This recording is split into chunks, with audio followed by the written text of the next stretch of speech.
మహాశివరాత్రి రోజు ఇలా ఉపవాసం లేకపోతే ఫలితం ఉండదు.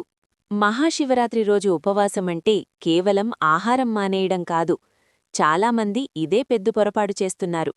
ఈ పవిత్రమైన మహాశివరాత్రి రోజు ఉదయం బ్రహ్మముహూర్తంలో లేచి స్నానం చెయ్యాలి. శుభ్రమైన బట్టలు ధరించి ఓం నమః శివాయ జపంతో రోజు ప్రారంభించాలి. ఉపవాసం 3 విధాలుగా ఉండవచ్చు. పూర్తిగా నిరాహారం, లేదా పండ్లు, పాలు మాత్రమే తీసుకోవడం, లేదా సాత్విక ఆహారం తీసుకోవడం.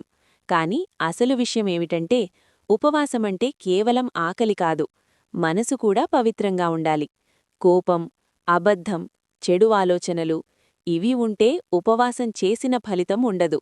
శివలింగానికి పాలు, నీరు, తేనెతో అభిషేకం చేసి బిల్వదళాలు సమర్పిస్తూ భక్తితో ఓం నమః శివాయ జపం చెయ్యాలి.